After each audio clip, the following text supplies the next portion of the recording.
जय हिंद। आइए इस वीडियो में हम लोग जीएस का क्वेश्चंस का डिस्कशन करेंगे जो काफ़ी ज़्यादा आपका रिकॉल होने वाला है। जितने भी इंपॉर्टेंट फैक्ट्स हो गए हम आपको रिकॉल कराते चलेंगे। तो चलिए क्वेश्चन के ऊपर डायरेक्ट आते हैं। तो कह रहा है क्वेश्चन की जो है कि एशिया व सुएज नहर के द्वारा अफ्रीका से क्या होता है कि अलग हो जाता है। अब ये सुएज नहर है तो सुएज नहर की लंबाई कितनी है तो 168 किलोमीटर टोटल इसकी लंबाई है। अगर चौड़ाई की बात करेंगे अधिकतम तो याद रखेगा चौड़ाई में अधिकतम 365 मीटर है और साथ ही साथ अगर न्यूनतम की अगर बात करें तो न्यूनतम में याद रखेगा 60 मीटर की चौड़ाई इसको देखने को मिलती है। और ये दुनिया की सबसे लंबी नहर के रूप में जानी जाती है। मतलब यह विश्व की यह सुएज नहर ही है। अब सुएज नहर का मतलब एथी के इंजीनियर के रूप में कौन था तो याद रखना फ्रेडरिक दी लफलेफ जो व्यक्ति था उसने इसकी अथी किया हुआ था। जबकि मिस्र की सरकार ने इसको कब किया था तो 1956 ईस्वी में इसका क्या कर दिया था कि रजिस्ट्रेशन कर लिया था। तो इस तरह से ये बन गया। बात करते हैं यहाँ पे सुएज नहर का। था सुएज नहर यहाँ पे नीचे में याद रखेगा वह लाल सागर से है और ऊपर वाला में यह भूमध्य सागर से यह घिरा हुआ है। तो भूमध्य सागर से और नीचे में लाल सागर से, तो यहाँ के बीच में है। तो ऊपर वाला में पोर्ट सईद कहा जाता है, दक्षिण वाला का पोर्ट सईद कहा जाता है। तो इस तरह से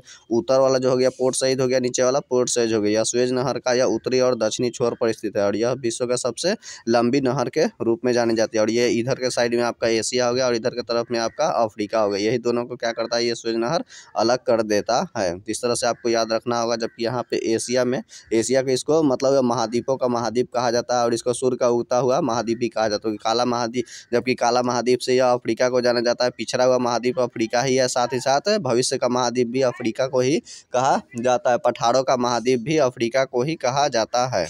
ये सब बोला जाता है। साथ ही साथ अगर सबसे बड़ा अगर महाद्वीपों में तो देख लीजिएगा आपका एशिया है। जबकि अफ्रीका का स्थान 2 नंबर पे आता है। 3 नंबर पे उत्तरी अमेरिका हो गया। 4 नंबर पे आपका दक्षिणी अमेरिका हो गया। यानी कि यहाँ से आप याद रख सकते हैं। यानी कि एशिया हो गया और एशिया के बाद में यहाँ पर आपका अफ्रीका होगा। अफ्रीका के बाद उत्तरी अमेरिका, दक्षिणी अमेरिका 4 नंबर और 5 नंबर पे आप इसको ये आपका कौन सा हो गया ऑस्ट्रेलिया वाला हो गया।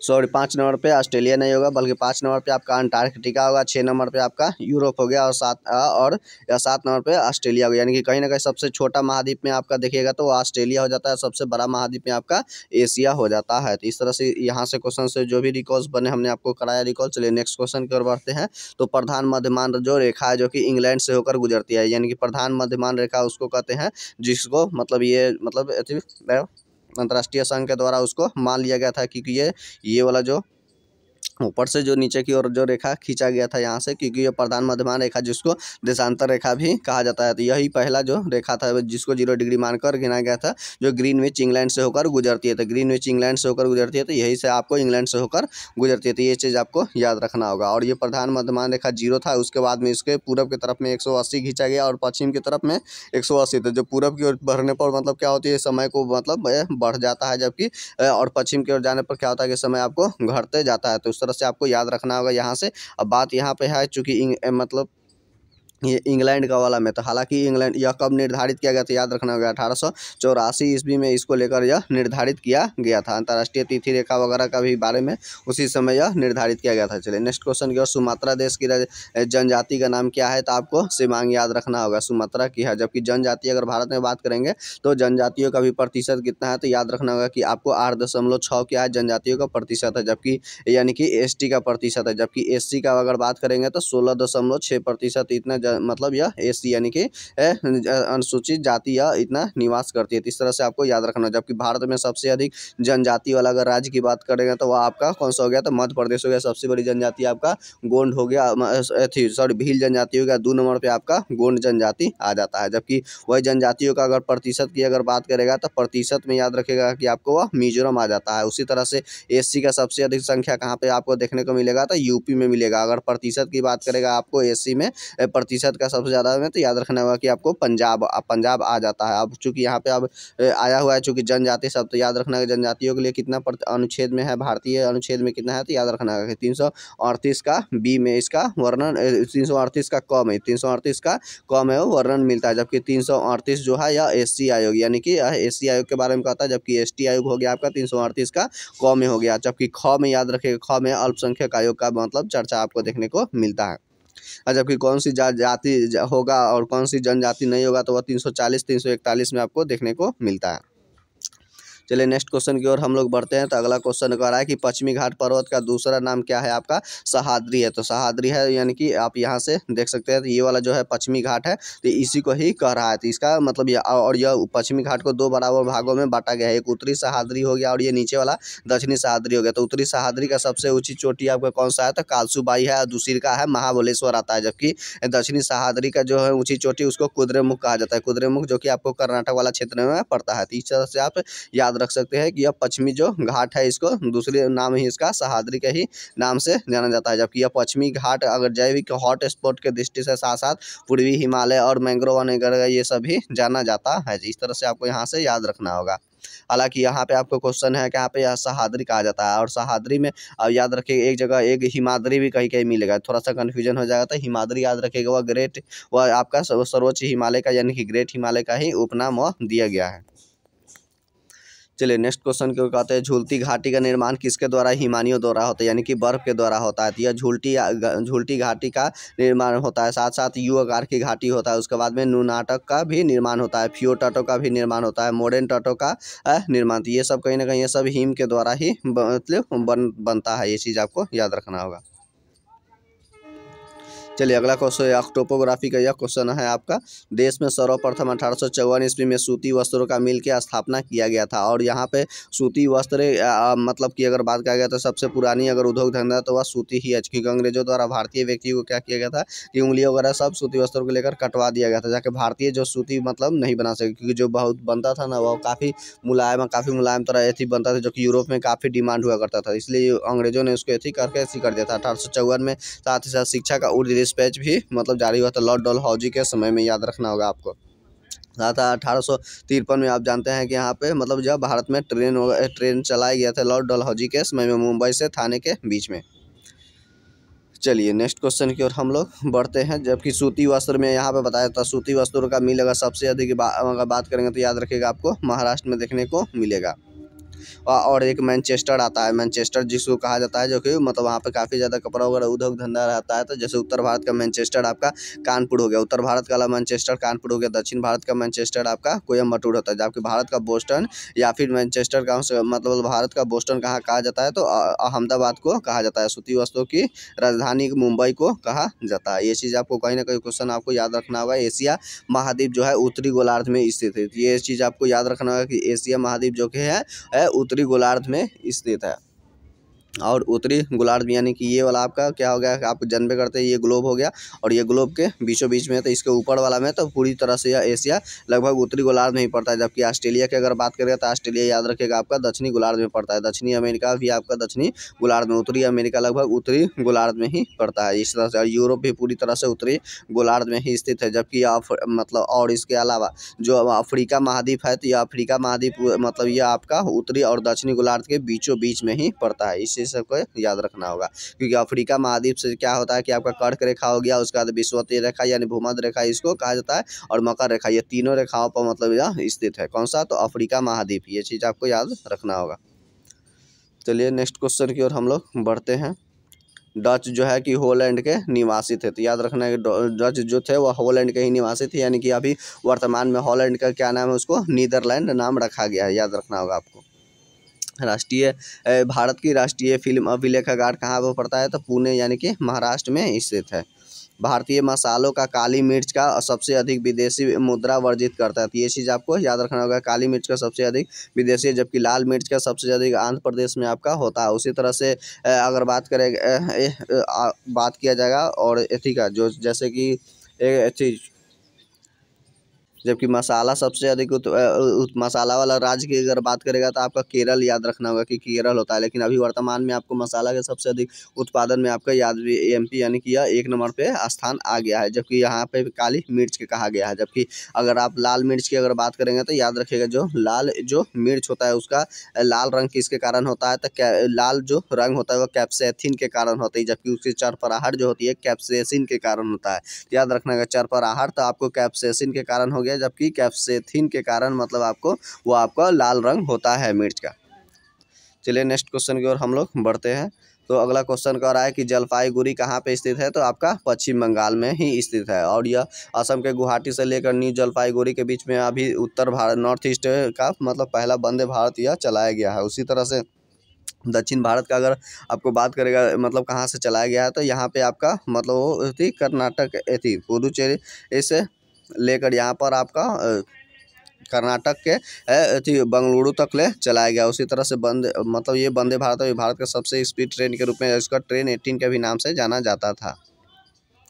जबकि पश्चिम बंगाल से आपको याद आ रहा होगा कि हालांकि पहले भारत की राजधानी बंगाल ही हुआ करती थी, लेकिन 1911 ईस्वी में लॉर्ड हार्डिंग द्वितीय के द्वारा घोषणा के पश्चात में यह 1912 में यह दिल्ली राजधानी को शिफ्ट कर लिया गया। और यह पश्चिम बंगाल इसलिए क्योंकि लॉर्ड कर्जन 1905 ईस्वी में बंगाल का विभाजन कर दिया था, यानी कि इधर की तरफ पूर्वी बंगाल हो गया था और इधर की तरफ पश्चिम की ओर पश्चिम बंगाल हो गया था। तो पूर्वी बंगाल उसकी राजधानी ढाका वगैरह हुआ करती थी, असम वगैरह क्षेत्र इसी में था, जबकि पश्चिम बंगाल की राजधानी वह कोलकाता वगैरह में पड़ता था। जबकि पूर्वी बंगाल का गवर्नर को जो नियुक्त कर दिया गया था, तो याद रखने को फ्रेजर को कर दिया था, जबकि पश्चिम बंगाल वाला में फुलर को बना दिया था। इस तरह से उसने प्रशासनिक आधार का मतलब हवाला देते हुए बंगाल को दो विभाजित कर दिया था। इसलिए किया था क्योंकि भारतीय कहीं ना कहीं क्रांतिकारी गतिविधियां वगैरह काफ़ी ज़्यादा यहाँ पे बढ़ गए थे, यानी कि कहीं ना कहीं इसलिए उसने बांट दिया था। यह पूर्वी की तरफ में जो बनाया जाता मुस्लिम बहुल इलाके था, यानी कि अल्पसंख्यक में हिंदू धर्म से व्यक्ति थे, जबकि पश्चिम बंगाल वाला क्षेत्र में ये वाला जो थे यानी कि यहाँ पे अल्पसंख्यक के रूप में मुस्लिम थे, बहुत बहुल के रूप में हिंदू धर्म से जुड़े हुए थे। इसने यानी कि धर्म के आधार पर इसने बांट दिया था, लेकिन इसने झूठ मूठ का हवाला वो दे दिया कि इसने प्रशासनिक आधार पर हमने बंगाल का विभाजन किया। हालांकि बंगाल विभाजन 1911 ईस्वी में रद्द हो जाता है। ये क्वेश्चन यहाँ से आपको बंगाल से आओ, जबकि बांग्लादेश का सबसे अधिक भूमि सीमा अब को पश्चिम बंगाल ही करता है, याद रखना होगा। सुमात्रा जो द्वीप है वह इंडोनेशिया में स्थित है, सुमात्रा इंडोनेशिया में स्थित है। और सबसे अधिक द्वीप समूह वाला इंडोनेशिया ही लगभग यहाँ पर माना जाता है कि 13,000 से अधिक द्वीप यहाँ पे स्थित है। और इंडोनेशिया का जो बाली जो जगह है वह सबसे अभी मतलब अब इसमें सबसे सस्ता के रूप में पर्यटक के रूप में जाना जाता है और यहाँ पे घूमा जाता है। और लगभग भारतीय 1 रुपया याद रखेगा, वह इंडोनेशिया का रुपया का लगभग मतलब वह 196 रुपये के आसपास के बराबर होते हैं। यानी कि इंडिया का अगर 1 रुपया आप लेके जाते हैं तो आपको इंडोनेशिया जो रुपया मिलेगा तो 196, यानी कि लगभग 200 रुपये के बराबर हो जाता है। इंटरनल इंडिया के लेखक कौन है? इंटरनल इंडिया, साथ ही साथ मतलब उसको माई ट्रूथ भी वो भी इंदिरा गांधी का ही मतलब ये लिखा हुआ पुस्तक है। और इंदिरा गांधी याद रखना होगा कि यह शुरू से राज्यसभा का सदस्य रह कर उसके बाद में प्रधानमंत्री बनी हुई थी। हालांकि इंदिरा गांधी की अगर बात करेंगे तो इनका इंदु या प्रियदर्शनी इनका भी नाम रखा गया था। साथ ही साथ इसके अलावा सॉरी इंदु प्रियदर्शनी यहाँ इनका नहीं बल्कि झांसी के रानी का था।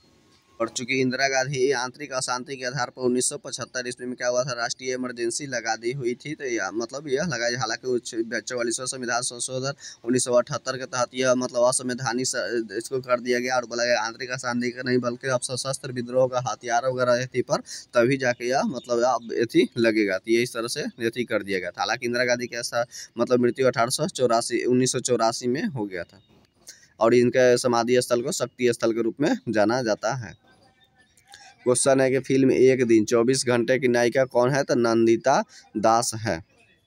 सोयाबीन में सर्वाधिक मात्रा में प्रोटीन पाया जाता है, तो ये चीज़ सबसे याद रखना होगा कि सोयाबीन में सबसे अधिक मात्रा में प्रोटीन पाया जाता है। हालांकि इससे भी ज़्यादा प्रोटीन की अगर बात करेंगे तो मशरूम में वहाँ पे आपको प्रोटीन मिलता है। हालांकि प्रोटीन के खोजकर्ता कौन है? तो बर्जीलियस है। प्रोटीन की कमी से 2 रोग हो जाती है, एक आपको मरासमस रोग हो जाती है जो कि मांसपेशियाँ वगैरह ढीली हो जाती है, और दूसरा मतलब आपका क्वेशोकर बीमारी हो जाती है। क्वेशोकर यानी कि जिसको कुपोषण का कहा जाता है, तो उसकी वजह से आपका कमी हो जाता है। अगर बात करेंगे प्रोटीन वगैरह तो प्रोटीन में देखिएगा तो मांसपेशिया में हमारा जो शरीर का मांसपेशिया है उसमें मायोसिन प्रोटीन पाया जाता है। हड्डी में ओसिन होता है, खून में हिपैरिन होता है, हिपैरिन और फाइब्रिनोजन होता है, गेहूं में ग्लूटीन प्रोटीन होता है, अंडा में अल्बुमिन प्रोटीन होता है। तो और याद रखेगा जबकि दूध में केसिन प्रोटीन होता है। तो यानी कहीं ना कहीं ये सारे के सारे मतलब ये प्रोटीन कहाँ पे इंपॉर्टेंट हमने आपको रिकॉल कराया। और याद रखना सबसे अंतिम रूप से पाचन प्रोटीन का ही होता है, यानी सबसे पहले आपका वसा का पाचन हो जाता है, सबसे पहले आपका कार्बोहाइड्रेट का पाचन हो जाता है, उसके बाद वसा का पाचन होता है, उसके सबसे अंतिम में जाकर आपको प्रोटीन ही होता है। जबकि प्रोटीन मतलब 20 अमीनो अम्ल के बने होते हैं, यानी कि याद रखना होगा प्रोटीन 20 अमीनो अम्ल के बने होते हैं। और एक चीज़ और यहाँ पे प्रोटीन में आवश्यक अगर तत्व की बात करेगा तो आपको नाइट्रोजन याद रखना होगा कि आवश्यक तत्व कौन सा उसमें मौजूद रहते हैं, तो नाइट्रोजन होते हैं। और 20 तरह के हमें प्रोटीन की आवश्यकता हमें शरीर में चाहिए। हालांकि जिसमें से 10 हमारा शरीर का निर्माण कर लेता है, 10 हम लोग भोज्य पदार्थ के रूप में बाहर से लेते हैं, तो ये होता है हमें। चलिए नेक्स्ट क्वेश्चन की ओर हम लोग बढ़ते हैं। हालांकि सोयाबीन उत्पादन में याद रखने वाला कि मध्य प्रदेश 1 नंबर पे आता है। कांग्रेस के अंदर में उग्रवादी दल का अग्रणी नेता कौन से, तो वह बाल गंगाधर तिलक ही थे अग्रणी नेता। और यह गरम दल के सबसे बड़े व्यक्ति के रूप में, हालांकि लाल बाल पाल याद रखना होगा कि आपको ल 3 यानी कि लाल बाल थी आपको ये हो गया लाला लाजपत राय हो गया, लाल बाल पाल यानी कि लाला लाजपत राय हो गया, बा से बाल गंगाधर तिलक हो गया और बिपिन चंद्र पाल यानी कि 3 व्यक्ति थे महान जिन्होंने गरम दल से यह जुड़े हुए थे। और यह व्यक्ति थे मतलब कई बार जेलों के लिए यात्रा पे कई बार जेलों में मतलब जाने वाले यही बाल गंगाधर तिलक थे। अंग्रेजों ने इनको कई बार जेल के रास्ता दिखा दिया था। साथ ही साथ अगर बाल गंगाधर तिलक की बात करेंगे तो इन्होंने शिवाजी उत्सव और गणेश उत्सव भी शुरू किए थे। और इनका पुस्तक वगैरह की अगर बात करेंगे तो गीता रहस्य हो गया, उसके अलावा गीता रहस्य हो गया, केसरी हो गया और मराठा हो गया। हालांकि मराठा में जो द मराठा है वो अंग्रेजी भाषा में है और केसरी जो है कि वह मतलब आपको केसरी जो है वह आपको मराठी भाषा में लिखा गया था। इस तरह से आपको इनकी पुस्तक वगैरह भी आप याद रख सकते हैं। हालांकि इनकी मृत्यु 1 अगस्त 1920 को हो गई थी और 1 अगस्त को जैसे इनकी मृत्यु हुई थी उससे तिलक फंड का भी स्थापना किया गया था, यानी कि पैसा इकट्ठा करने की बात किया गया है। क्योंकि कहीं ना कहीं 1 अगस्त 1920 को ही क्या हुआ था कि असहयोग आंदोलन की मतलब उसमें शुरुआत हुई थी। जैसे शुरुआत हुआ था कुछ ही घंटों के बाद में इनकी मृत्यु हो गया था। काफ़ी ज़्यादा यहाँ शोक हुआ था और साथ ही साथ आंदोलन चलाने के लिए पैसा फंड की भी जरूरत था, तो इसलिए तिलक फंड के भी स्थापना किया गया था। चलिए नेक्स्ट क्वेश्चन की ओर बढ़ते हैं। जो कूका आंदोलन मतलब ये थी कहाँ पे हुआ था, तो पंजाब में हुआ था। राम सिंह कूका ने इसके किए हुए थे। दंडकारण्य योजना किस कहाँ से स्थित है, तो आपको छत्तीसगढ़ से। विश्व प्रसिद्ध विश्वनाथ मंदिर कहाँ पे है स्थित, तो वाराणसी में स्थित है, यानी कि यूपी में। करनी भवन कहाँ पे, तो जोधपुर में स्थित है। तो ये जोधपुर राजस्थान में पड़ता है। जबकि अगला क्वेश्चन कहता है कि एसबीआई का तैरता हुआ एटीएम कहाँ पे स्थापित किया गया, था कोचीन में कहा गया। दक्षिण का कश्मीर इसको कोचीन को ही कहा जाता है। कोचीन क्या है, एक तरह का बंदरगाह है कि कहाँ किस राज्य का है, तो आपको याद रखना होगा कि केरल का स्थित है। चलिए नेक्स्ट क्वेश्चन की ओर बढ़ते हैं। अयोध्या में जो बाबरी मस्जिद है उसका ढांचा गिराए जाने के लेकर मतलब जाँच हुआ कौन सा लिब्राहन आयोग बना हुआ है। जबकि अयोध्या में जो बाबरी मस्जिद है यह बाबर के द्वारा ही बनाया गया था 1528 ईस्वी में। हालांकि यह मतलब श्री राम से यह जुड़ा हुआ थे। तो हालांकि इसके अभी मतलब जो सुप्रीम कोर्ट की जो 5 बेंचें थे, तो 5 बेंचों में 3 बेंच में इस बात का मतलब ये कर दिया था कि हाँ जो 3 जो जजों के द्वारा बोला गया था कि हाँ उसमें साक्ष्य वगैरह सब मिला है श्री राम जी से जुड़ा हुआ, यहाँ पे बनेगा। तो इसलिए अब यहाँ पे जो बन रहा है तो उसके हालांकि उस समय जो ध्वस्त वगैरह जब हुआ था मामला वगैरह, तो यह लिब्राहम आयोग का गठन किया गया था। अगला क्वेश्चन की ओर हम लोग बढ़ते हैं। जबकि अयोध्या सरयू नदी के तट पे बसा हुआ है, ये चीज़ आपको याद रखना होगा। जो जल स्वराज परियोजना किस राज्य में चलाया जा रहा है, तो महाराष्ट्र में। हल्दी घाटी का युद्ध कब हुआ था, तो 1576 ईस्वी में हुआ था। और हल्दी घाटी का जो युद्ध हुआ था, तो हालांकि यह हल्दी घाटी कहाँ पे पड़ता है, तो राजस्थान में पड़ता है आपको। तो और यह 1576 में अकबर और इसके महाराणा प्रताप के बीच हुआ था। जबकि अकबर का सेनापति के रूप में कौन से थे, मान सिंह थे। और जबकि महाराणा प्रताप के भी एक सेनापति थे, वही जब हुआ था यह 1576 में। चलिए नेक्स्ट क्वेश्चन के भारत में रबर का सबसे बड़ा उत्पादक राज्य कौन सा है, तो केरल है। याद रखना है रबर का उत्पादन में केरल है। अगर विश्व की बात करेंगे तो थाईलैंड है, वहाँ पे सबसे अधिक आपको रबर का उत्पादन होता है। हालांकि रबर को उसमें रबर जो है वह रबर जो है कार्बन डाइसल्फाइड में आपको क्या हो जाता है, यह घुल जाता है। हालांकि रबर को थोड़ा सा कठोर बनाने के उसमें सल्फर मिलाया जाता है। और जो रबर को कठोर मतलब उसको सल्फर मिलाकर इसको किया जाता है, उसको मतलब उसको कहा जाता है, तो वल्कीकरण के नाम से जाना जाता है। जबकि कॉपर के मतलब लोहा के ऊपर जस्ता लगाते हैं उसको यशोद लेपन कहा जाता है, यानी कि गैल्वेनाइजेशन उसको कहा जाता है। फिल्म पिंजर के निर्देशक कौन आते हैं, तो डॉक्टर चंद्र प्रकाश द्विवेदी है। पेट्रोलियम सेडिमेंट्री बेसिन में पाया जाता है, यानी कि यह अवसादी चट्टानों में पाया जाता है। पेट्रोलियम याद रखना है। जबकि ऑक्टेन नंबर से पेट्रोलियम का क्या किया जाता है, कि यह ज्ञात किया जाता है उसकी गुणवत्ता वगैरह। ऑक्टेन संख्या जिसकी जितना ज़्यादा होगा अच्छा के रूप में यह जाना जाता है। चूना पत्थर जैसी परतदार चट्टानों के रूपांतरित मतलब वह चट्टान कौन सा है, तो संगमरमर है। यानी कि यह चूना पत्थर किस में बदल जाता है, तो याद रखना होगा कि आपको संगमरमर में बदल जाता है। उसी तरह से आपका बलुआ पत्थर जो है वह कार्जाइड में बदल जाता है। और ग्रेनाइट किस में बदल जाता है, नीस में बदल जाता है। रूपांतरित चट्टान या फिर उसको कैंथरित चट्टान के रूप में जाना जाता है। और ये सब जो भी हमने आपको बोला, तो ये आपको कहाँ पे मिलता है, तो ये आपका और सादी चट्टानों में ही रहता है। चलिए अगला की ओर बढ़ते हैं हम लोग। विश्व की सबसे ऊंची ज्वालामुखी कौन सा है? तो ऊंची ज्वालामुखी मतलब वह इक्वाडोर में स्थित है, जो कि कोटोपैक्सी स्थित है। याद रखना सबसे ऊंचा है यह इक्वाडोर में आता है। कोटोपैक्सी मतलब हालांकि यह दक्षिण अमेरिका में स्थित है, क्योंकि यह एंडीज पर्वत पर है। और कहीं ना कहीं आपको क्या होगा कि एंडीज पर ऊंचाई के साथ साथ यह ऊपर में भी ज्वालामुखी, इसलिए सबसे ऊंची ज्वालामुखी यह हो जाती है। प्रथम विधि अधिकारी कौन है? तो भारत के महान्यायवादी होते हैं। महान्यायवादी का अनुच्छेद कितना में है? तो 76 में है, याद रखना होगा आप। जबकि यह भारत के न्यायिक अधिकारी या महान्यायवादी होते हैं। जबकि और राज्य का जो मतलब विधि अधिकारी होता है उसे महाधिवक्ता कहते हैं। राज्य का महाधिवक्ता 165 अनुच्छेद में आपको देखने को मिलता है। और महान्यायवादी एक ऐसा व्यक्ति जो कि किसी भी सदन में बैठ सकता है, लेकिन वोट यह व्यक्ति नहीं दे सकता। और इसकी योग्यता सुप्रीम कोर्ट के न्यायाधीश के बराबर इसकी योग्यता होती है।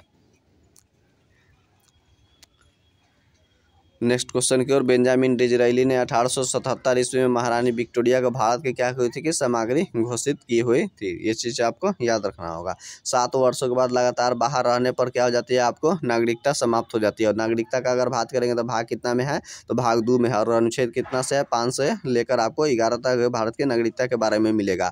तो नागरिकता आपको खत्म होने के लिए 3 तरह की शर्तें रखा गया है। एक तो पहले आपको यह 7 वर्षों तक अगर आप बाहर रहे तो नागरिकता आपका समाप्त हो जाएगी, पहला कारण। उसके बाद में दूसरा कारण जो आपका है कि क्या आप स्वेच्छा से अपना नागरिकता त्याग कर दीजिए तो वो आपको हो जाता है। या फिर तीसरा जो होता है भारत सरकार के द्वारा आपका नागरिकता छीन लिया जाए। इस तरह से आपका नागरिकता खत्म हो सकती है 3 तरह से। जबकि नागरिकता आप लेने के लिए 5 तरह से आप ले सकते हैं। जबकि एकल नागरिकता भारत का मतलब वह ब्रिटेन से लिया गया है। और 5 तरह से आप नागरिकता ले सकते हैं। तो उस नागरिकता में लेने के लिए जैसे कि आप मतलब अपना रजिस्ट्रेशन करा सकते हैं, या फिर देश या फिर भूमि अधिग्रहण वगैरह होगा तो स्वतः ही नागरिकता प्राप्त हो जाती है। और इसके अलावा और जो सरकार के द्वारा आपको नागरिकता दी जाती है तो उसके द्वारा वंश परंपरागत के द्वारा भी आपको नागरिकता मिल सकता है। और जन्म के आधार पर भी आपको नागरिकता प्राप्त हो जाती है। इस तरह से आपको याद रखना होगा। जबकि भारत में सिर्फ एकल नागरिकता ही इससे में मिला हुआ है। चलिए अगला क्वेश्चन की ओर कहता है। अगला क्वेश्चन हम लोग का कह रहा है कि भारत का जो भारत रत्न हो गया 1954 में, और पद्म विभूषण हो गया, पद्म श्री हो, ये सभी देने की परंपरा 1954 में ही शुरू हुआ। यानी कि भारत का सर्वोच्च सम्मान भारत रत्न आता है। और 2 नंबर में आपका पद्म भूषण मतलब पद्म विभूषण होता है। और 3 नंबर में पद्म भूषण हो जाता है, याद रखिएगा। जबकि 4 नंबर पे आपका पद्म श्री आता है। तो इस तरह से याद रखें, पद्म विभूषण, पद्म भूषण और पद्म श्री। तो यह तो 2 हो गया, और ये 3 हो गया, और ये 4। तो इस तरह से आपको याद रखना होगा। इसी तरह भारत रत्न प्राप्त करने वाले सबसे पहले व्यक्ति थे वही सर्वपल्ली राधाकृष्णन, उसके बाद सीवी रमन और चक्रवर्ती राजगोपालाचारी को दिया गया था। संसार का सबसे पहला केंद्रित बैंक कौन है? तो स्वीडन में स्थापित हुआ था। ये चीज़ आपको याद रखना होगा। और साथ ही साथ व्यवस्थित रूप से जनगणना कराने का दायित्व भी स्वीडन को ही जाता है। तो इसी तरह का नेक्स्ट वीडियो देखने के लिए हमारे चैनल्स पे बने रहे। और अगर आपको अच्छा लगा हो तो मेरे चैनल को प्लीज़ सब्सक्राइब कीजिए और लाइक कीजिए। चलिए मिलते हैं नेक्स्ट वीडियो के साथ में हम लोग। जय हिंद।